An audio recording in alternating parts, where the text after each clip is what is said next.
Bismillahirrahmanirrahim. Assalamualaikum warahmatullahi wabarakatuh. Teman-teman semuanya, berjumpa lagi dengan Cinta Farm Blora, channel seputar dunia peternakan. Nah teman-teman, saat ini kita sedang berada masih di Blora ya, di Gen Marcona Farm. Nah oke, seperti apa? Singkat saja kita langsung aja untuk bertemu dengan penanggung jawab yang ada di sini. Nah, ini dia. Selamat pagi, Mbak. Izin, Mbak, dari Cinta Farm Blora mau bertanya-tanya di sini, silaturahmi di Gen Marcona Farm, bener nggih? Betul. Nah, mungkin untuk pertama-tama, Mbaknya bisa memperkenalkan diri dulu, Mbak. Oke, perkenalkan saya Rana. Saya di sini sebagai supervisornya kandang ini.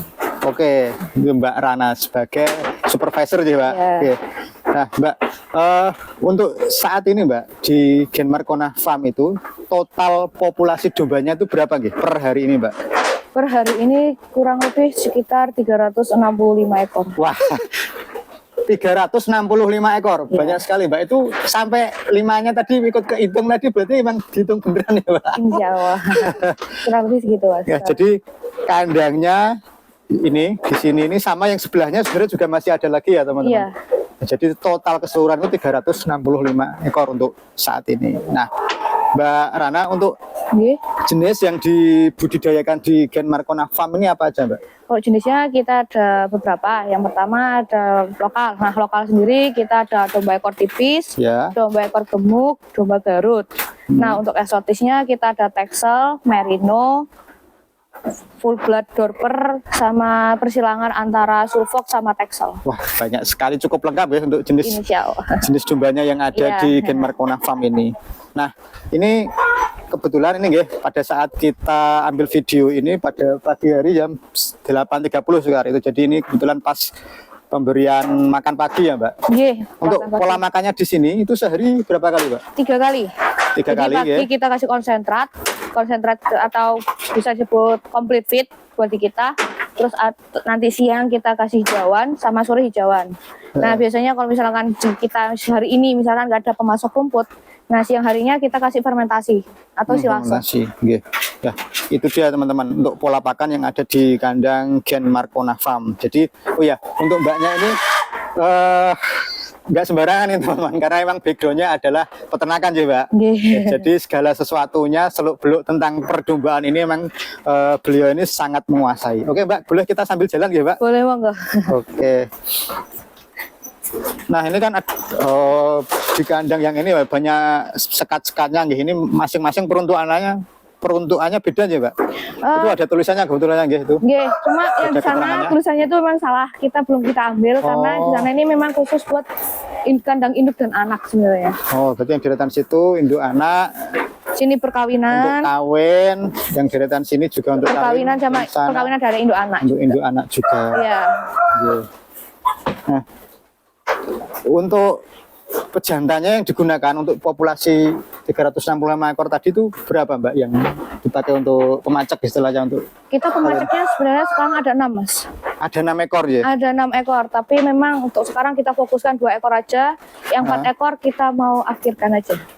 Oh gitu. Oke, mungkin coba kita lihat ya, Mbak, yang pejantan-pejantan itu tadi. Nah, ini kebetulan yang kandang kawin ya? Ya, ini yang lokal. Oh, ini lokal ya, Mbak? Lokal, tapi dia ada turunan Garutnya. Oh. Jadi dia perkawinan antara domba ekor gemuk sama Garut. Persilangan antara domba ekor gemuk dan Garut. Makanya ini walaupun lokal tapi besar ukurannya. Badannya badan Garut. Badannya badan Garut. Cuma dia bisa dilihat ekornya, dia ekor. Iya, gemuk ya, Pak. Ekor domba ekor gemuk. Jadi meskipun lokal tapi lokalnya yang grade. Iya. Mungkin dia.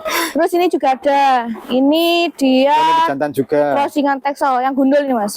Yang udah dicukur itu cross Texel. Crossingan Texel ini 2. Terus ini juga ada.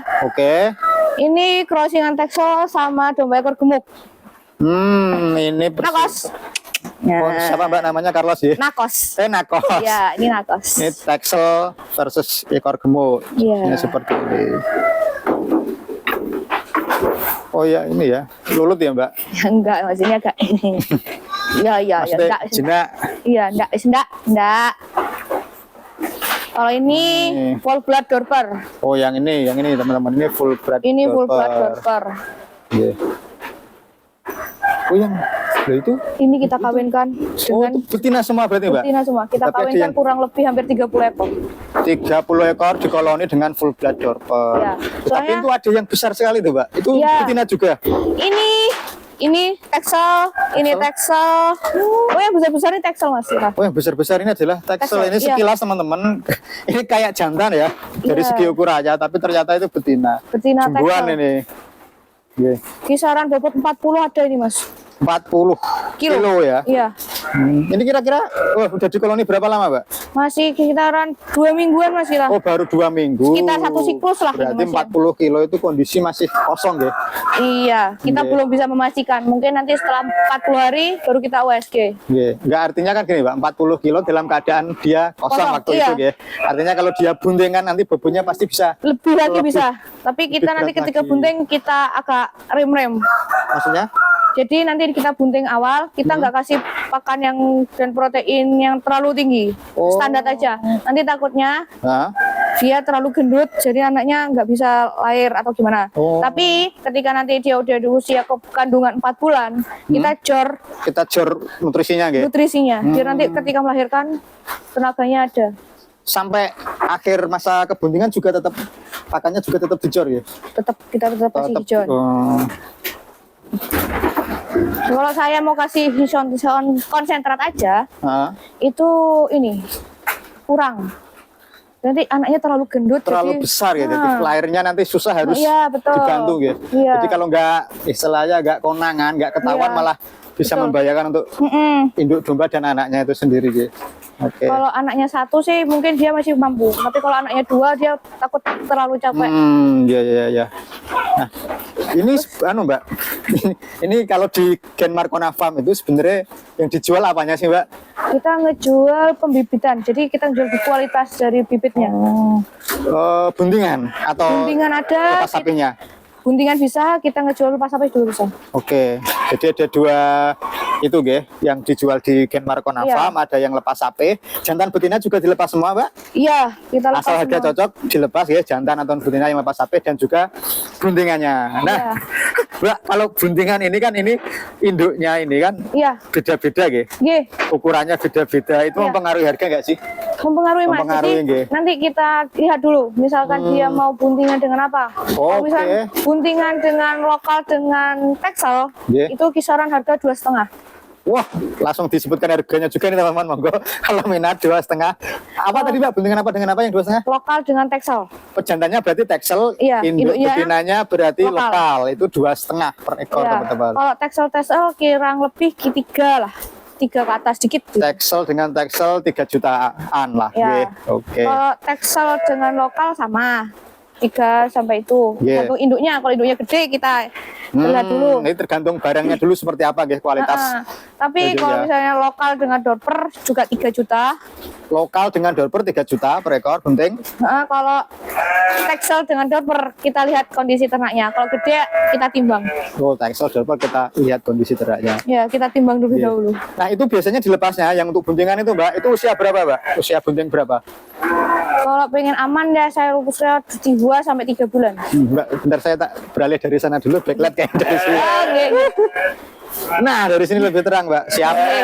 Nah, usia 3 bulan ya, Mbak? 2 sampai 3 bulan. 2 sampai 3 bulan. Nah, sebelum kita jual, kita USG dulu, Mas. USG dulu. Jadi kebuntingannya itu benar-benar valid ya, Mbak? Ya, kita nggak mau ngejual yang kosong valid gitu. Nah, itu berarti kalau misalkan 1 bulan itu cukup riskan nggak, Mbak? Kalau usia kebuntingan 1 bulan kita harus pindah kandang. Kelihatan. Sebenarnya tuh kalau bisa di USG pun udah kelihatan ada kantongnya. Udah bisa kelihatan, Udah kelihatan, udah ada kantongnya, kadang udah berbentuk bulat-bulat gitu. Tapi kalau misalkan dipakai untuk perjalanan jauh itu resiko enggak? Resiko, Mas, kalau masih umur 1 kalau bulanan. Masih 1 bulan buntingnya resiko, Iya. Nah, kalau umur 1 bulan kan resiko, Pak. Kalau buntingan mendekati HPL-nya itu resiko juga kah? Ya, resiko juga. Tapi tergantung nanti tergantung ekspedisinya juga sih, Mas. Iya sih ya. Kalau ekspedisinya terbiasa itu, mungkin aman aja ya, Oke, Mbak. Oke, sambil kita lanjut ke sisi yang lain, Mbak. Monggo. Tadi kan pejantannya masih 4. Ini ada 2 lagi pejantannya. Oh, jadi pejantannya pun jenisnya juga ada beberapa jenis ya, teman-teman. Nah, kita ke sisi yang selatan sekarang.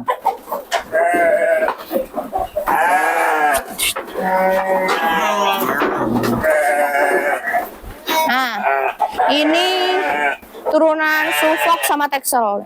Texel sama Suffolk. Wah ini teman-teman. Besar sekali. Bobotnya hampir 70 kilo. Bobotnya sekitar 70 kilo teman-teman. Ini.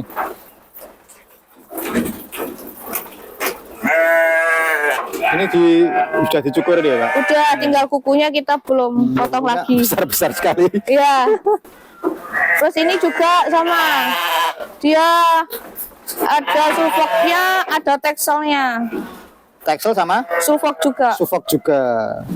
Oke, Texel, Suffolk. Tapi ada tanduknya ya, Pak? Iya, cuma yang ini ada tanduknya. Oh, yang itu menang tinggi, gede. Geng. Ini kisaran 65 gitu. Kalau dari segi pacekar ini kan di sini ada berbagai jenis ya, Pak. Itu ngaruh nggak sih ke kualitas hasil bikinnya, Pak? Ngaruh. Nggih. Ngaruh. Ngaruhnya seperti apa, Mbak? Kalau misalkan lokal sama lokal dia jadinya kecil. Anaknya kecil. Tapi kalau ini dia lahirnya besar minimal 2,8 kilo ya, minimal. 2,5 kilo lah. 2,5 kilo berat lahirnya aja. Iya, berat lahirnya. Jadi kadang itu juga, Mbak. Kalau dari segi ukuran gitu nggak ketara antara lokal sama yang jenis seperti ini. Tapi begitu ditimbang itu punya beda jauh. Terus dari ini Mas, bentuk tulangnya juga. Tulangnya beda juga. Tulangan kakinya juga beda. Biasanya kalau anak lokal itu tipis gitu ya, kecil, tipis gitu. Ringkih gitu ya. Ringkih. Nah, kalau dari turunan kayak gini tuh main gede. Iya. Kalau lagi turunannya ini Mas, Dorper. Dorper atau Texel. Dorper tadi yang ini toh? Iya. Dia tuh kakinya gede. Kadang tuh di sini kan dia kalau yang lain kan ini apa namanya? Keblawak nggih. Ya, tapi kalau itu enggak. Oh enggak, karena kakinya lahir itu udah posisi besar. Aman. Makanya kan ini saya diamkan di sini karena dia lahir kakinya udah gede. Yang cempe-cempe ini. Oh ya ini teman-teman. Kakinya udah gede dari lahir. Oh iya ya. Ini cempe. Usia berapa itu, Pak? 1 bulan? Kisaran 1 bulan, Mas. Oh iya ini, Mbak. Lantai kandangnya ini istilahnya apa ini, Pak? Selat. Selat nggih. Dari plastik mungkin gitu. Iya, dari plastik.